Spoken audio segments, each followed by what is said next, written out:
y'all, what's up? My name is Madison. I apologize for that noise. That is most definitely my alarm, and it will do that until it gets fixed. It's been doing it probably since I lived here.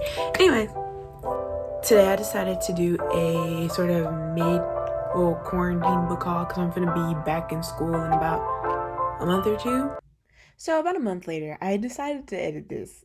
Turns out I won't be spending my senior year like I thought. So yeah, I'm totally gonna be in my house.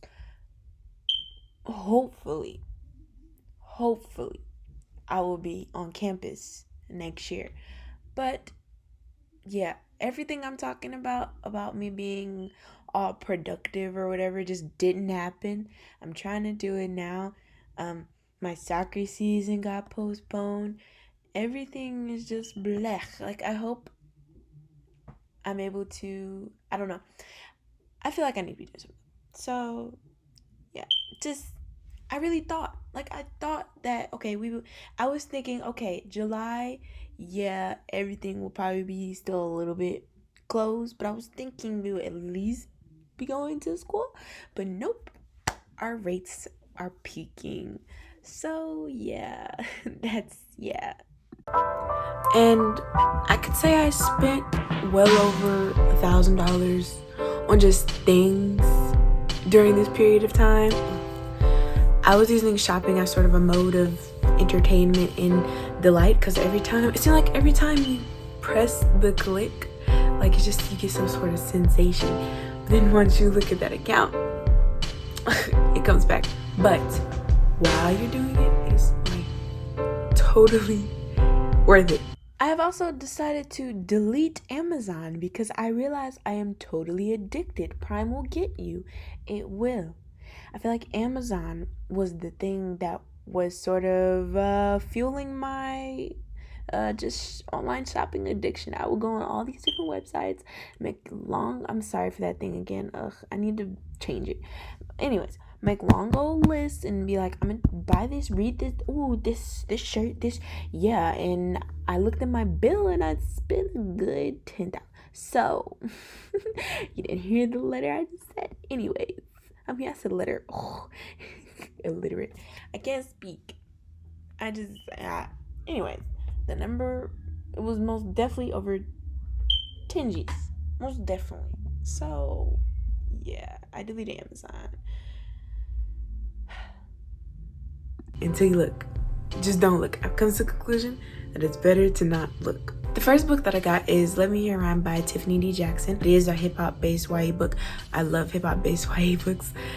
I believe their friend was murdered and he made hip-hop music. So they basically, they don't want him to be forgotten. So they basically broadcast his music. It seems as though they make a sort of a fake persona covering as him. From what I just read, I grabbed it because I really like the design. I am a girl who does judge books by their cover, and that is fine. That is completely fine. The second one is also by Tiffany D. Jackson.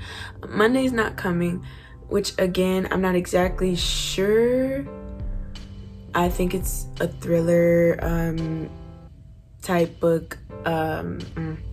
The next book is Allegedly by Tiffany D. Jackson. Her Baby's Kid Allegedly. I'm interested in the trials, the whole story.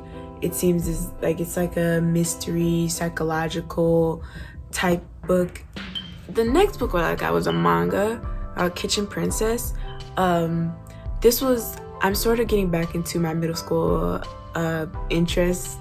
So I decided to grab one of my favorite mangas from middle school, which is this. It's basically a girl. I don't remember exactly, but she cooked at school, I believe. It might not have been at school. I might be mixing stuff up. But she cooked at school, and there were two brothers, there was definitely two boys, and they fall in love. Like, it's one of those, like, basic, like, love triangle, romancy books, but I'm a sucker for those types of stories. I have a bunch of stories that are centered around like this sort of dynamic that I could recommend, that I probably will, because that's all I really spend my time indulging myself in. So yeah. The next are two Sister Souljah books. I got A Deeper Love Inside and The Coldest Winter Ever. I got these for, I'm in the IB program, which is International Baccalaureate Program, which is basically AP but like on steroids. And the whole premises of it, or the whole point of it, is that nothing is definite. You just need evidence, so you can answer whatever as long as you have evidence to support it.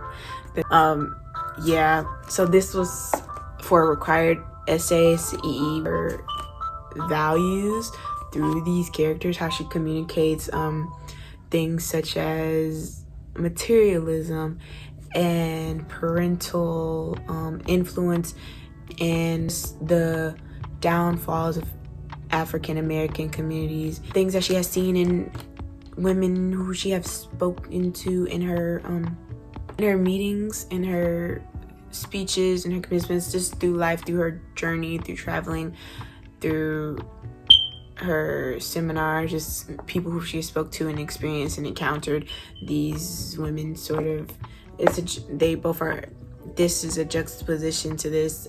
It says it, but I realize I've seen a lot of people say A Deeper Love Inside should not be a sequel, or should not have been branded as a sequel, but I believe it should have. It was more of like a companion novel. Like, it wasn't really much of a sequel, but it still provided answers to the end of Winter's story. It just followed her sister. And this one is Knowledge by Jennifer. I'm totally gonna butcher her name, so I'm just not gonna say it. But this is for my Theory of Knowledge class. Again, this is a class that is required to be taken in the IB program. I am going into my senior year, and this is the book that he told us that we should start reading for our summer work. So I decided to just get it now, and I just do everything that I need to do before the last week of July, like I usually would, and get out. This is No Disrespect, which is also for my essay. This one is the story of Hong Gil-dong. This is the book that was compared to Robin Hood. It's similar, very similar to Robin Hood. I'm just gonna say very similar to Robin Hood. I can't really speak much on it. The next one is The God of Small Things, which I believe is about an Indian family in the 1960s. It talks about, I believe it's just how, I think it's a day or the year impacts their whole dynamic. I got this, it was one of my book recommendations, or it was on my list for my English summer assessment. My English summer assignment.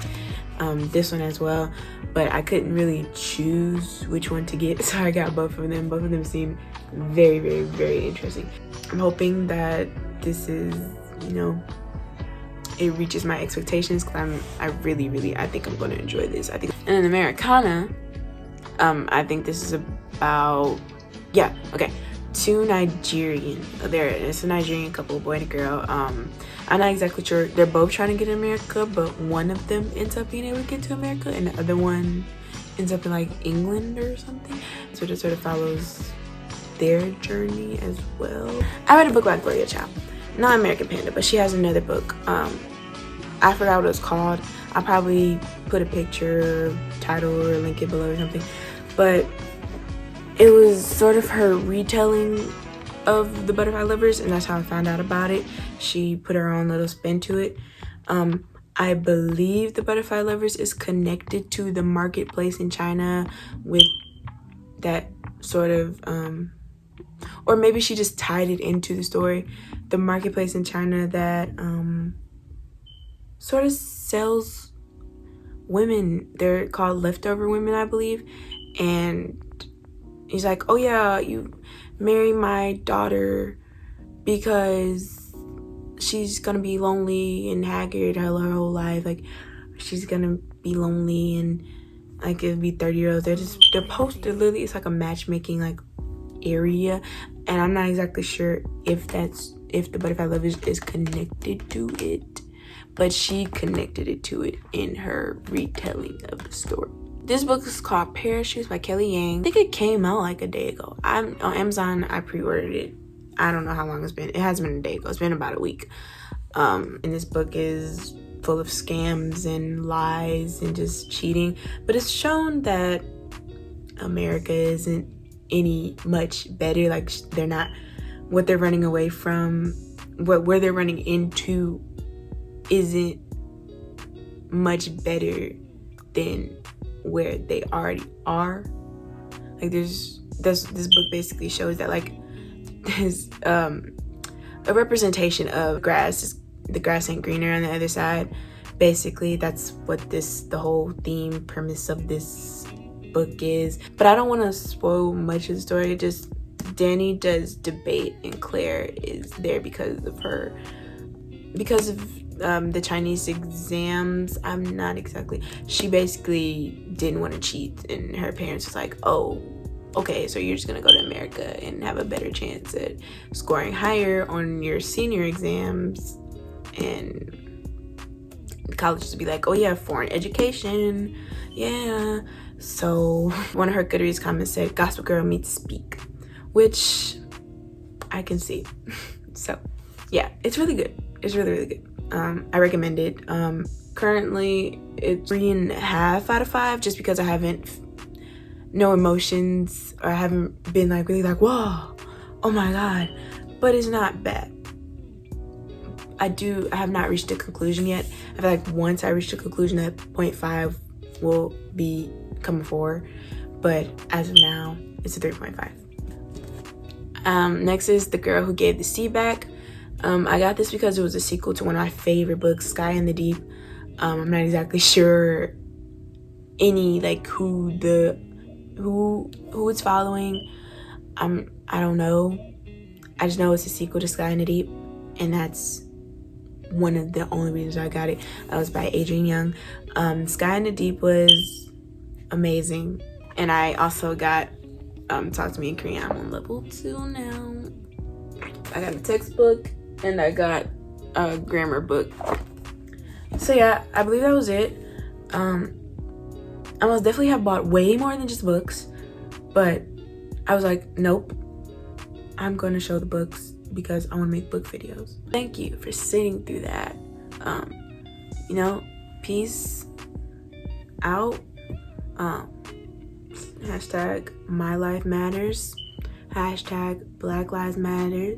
Hashtag Trans Lives Matter. Hashtag Black Trans Lives Matter. Hashtag I'm running out of, I don't even know why I'm hashtagging. Hashtag stop seeking validation in these celebrities. Hashtag why are we praising these celebrities for using their platform? It's amazing that these celebrities are using their platforms, but it is expected. We're praising these celebrities to do the expected. Okay, peace. I need to go. Bye. Bye.